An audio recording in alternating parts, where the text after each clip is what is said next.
I'm here to present my case for Ciryl Gane. Although Ciryl Gane blatantly poked Tom Aspinall in the eyes, Kung Fu style, there were clues all through the fight that both of these guys were fighting with their hands completely open, and it could have gone either way. I originally thought that this was a matter of reach, that maybe because Gane had the greater reach, that he had a greater propensity to poke somebody like Aspinall in the eye. But as we look at the tail of the tape, we see that Aspinall actually has the longer reach, but Gane has a longer fighting style, and he uses this handout a little bit more. Mind you, what I'm here to present is that both of them fight with their hands out. Both of them are constantly sticking their fingers in eye range, and I have plenty of screenshots to prove it.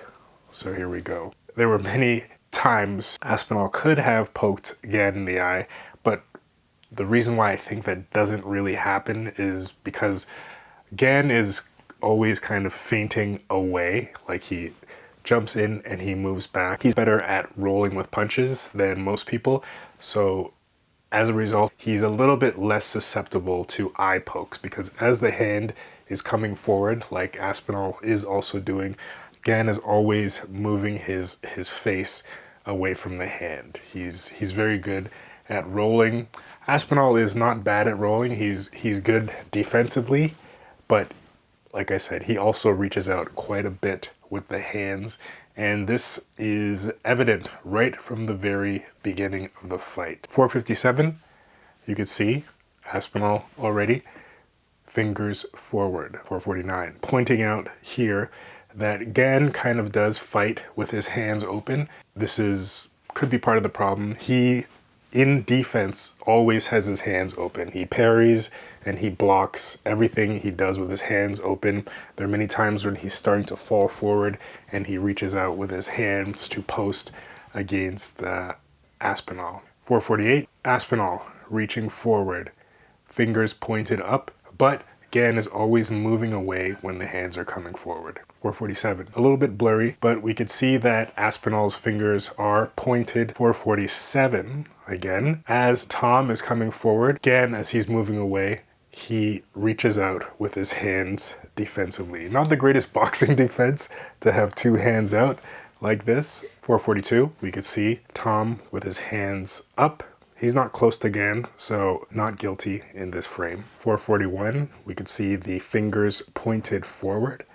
I'm not sure if a warning from Jason Herzog would have saved this from happening, but there were fingers pointed throughout this round. 438, again, I couldn't possibly capture every frame where these guys have their hands pointed out because it's really most of the fight, but I'm trying to just point out the most egregious incidences of this happening. 431, we could see as Tom he's kind of pawing, he's blocking the hand, but always with this hand forward, always fingers pointed towards Gane. As you can see defensively, Gane, when he goes to block, he never blocks, almost never with his fist closed, always hands open, and he's constantly pushing away with the front hand. So in his orthodox stance, he has one hand by his head, fingers up, and the other hand forward, fingers up, blocking. I wonder if that's to make up for more space, like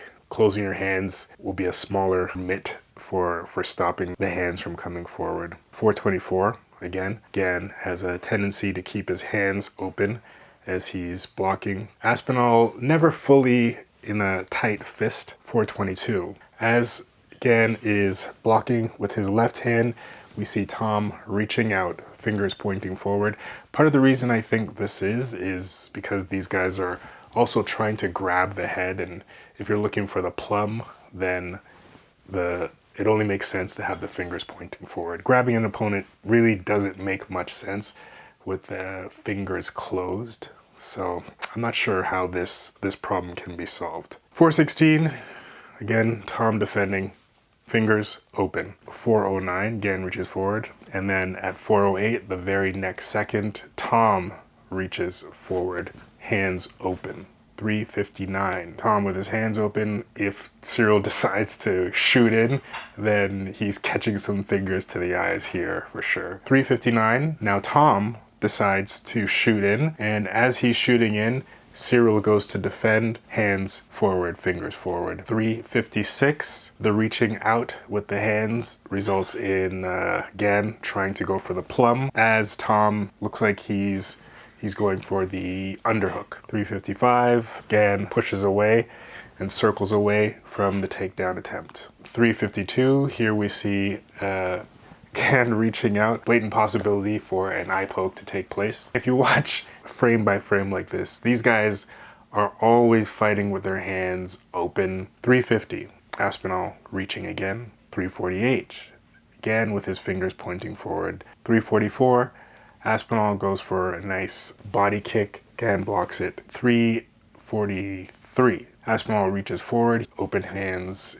onto Gane's neck. 329, as Gane reaches out and he throws a jab to the body of Aspinall. Aspinall has his hands completely out and he's blocking Gane's head from moving forward.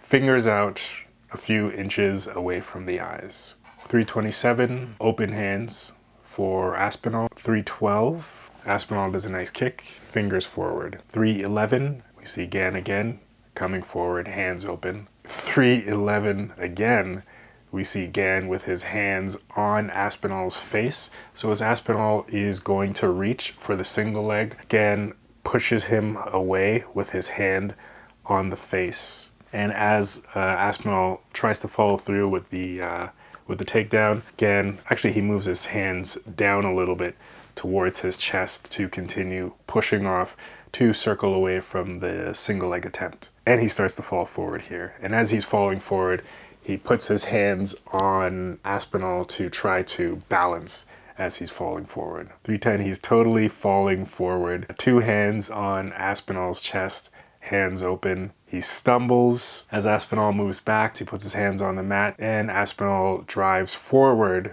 to try to catch him when he's down, and Gane goes back to his protective shell. 305, here we see Gane's eyes fully open, ready to get poked. 252, Aspinall, fingers forward. So many frames throughout this round is just fingers forward, and it seems to be more Aspinall, but like I said, Gane doesn't drive forward into the fingers, which is what I think is the biggest difference. Here Aspinall blitzes forward. Gane does have his hands open again. As Gane is slipping away, he brings this hand forward to block the punch and block the forward momentum a little bit. 236, Aspinall measuring the distance, fingers forward. 218, Aspinall reaching forward, two hands, fingers open. This idea that any fighters are just constantly like this in these gloves is kind of ridiculous to me. And I don't know the exact solution to this problem. I do think some styles just lend themselves more to poking people in the eye, and some styles lend themselves more to getting poked in the eye.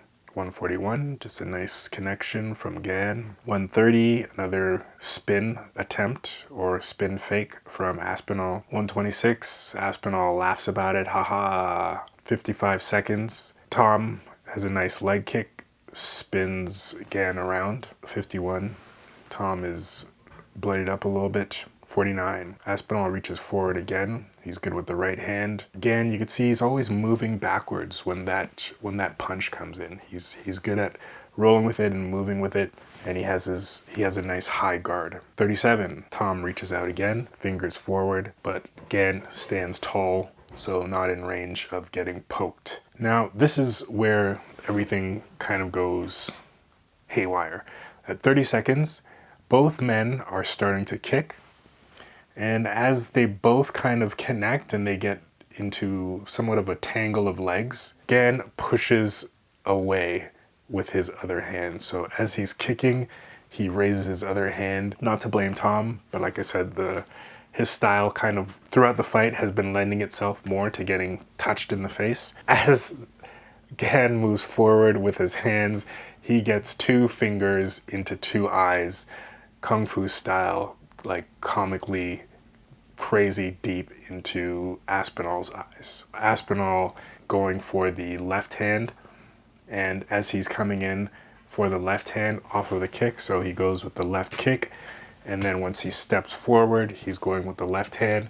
But in the middle of that momentum of him going forward and Gane going forward with his hands up, Gane's fingers get tangled into Tom Aspinall's eyes. In this frame at 30 seconds, one of Tom's eyes look like he doesn't fully open the left eye immediately, so his eye is bothering him. At 29, he has both eyes closed. And at 28, he goes to rub his right eye. The referee stops the match at 25 seconds, and that is the end of it. Obvious eye poke. At about 1 minute of the timeout, the doctor comes in to check his eye.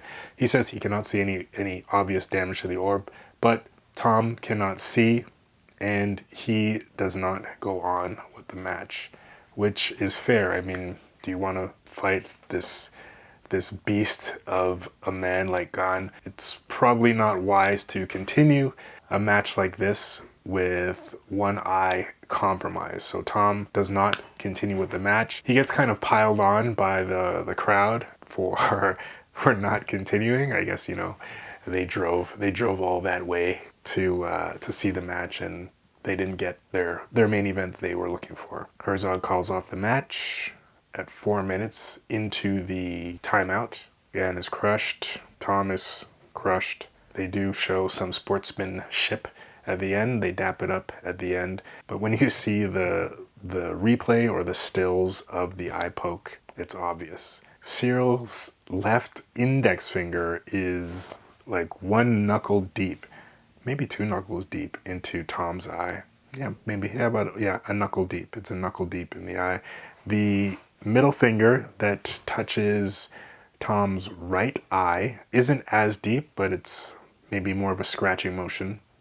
That's the eye that seems to bother him more. Yeah, it's a very deep eye poke, and you see as the nail comes out, that's all she wrote. In Ciryl Gane's defense, both gentlemen were guilty of constantly having their hands forward. There was a chance that Gane could have been the one poked in the eye based on the fact that both men like to keep their hands open, fingers pointed forward, and both were using their fingers to gauge distance. Both were using their fingers to slap the hands away, grab the hands, and stop forward progress. Accidental poke. I'm not sure how to resolve this. I've seen a lot of people, since my case has been made, I'll take the glasses off. A lot of people online have said that there should be an automatic DQ for eye pokes. I don't know about that. Automatic point for eye pokes. This sounds reasonable, but once there's an obvious rule like that, the rule will be gamified for sure. So if somebody gets poked in the eye, and it's an eye poke that might not usually stop the match. It may be an eye poke that usually you rub your eye out 10 seconds and then you continue forward. Then if the person kind of flops, like how they're doing in the NBA, lots of flopping, or how they do in Premier League soccer, the level of flopping, I don't want to see that in MMA. But like I said, it's a tough question, because we don't want people to suffer from an eye poke and then they continue to fight. Obviously compromised. This definitely changes the course of the match. It's hard to say. I don't think that guys are going to be running into fingers, but you never know. You never know. Remember how much hate Aljamain Sterling got for not getting up after being kicked in the head while down. So much hate for Aljo on that. Yeah. Hopefully they could run it back soon. I would like to see this rematch again. Tom was not steamrolling Ciryl Gane as people thought was going to happen. It was a very close first round, but I would give the advantage to Ciryl in the first round. Not to say that he was going to win the whole match, because it is just one round. Tom's nose was bloody, but noses bleed all the time in these matches, so that's not really a thing. But yeah, I really want to see this match again. Hopefully they can run it back soon.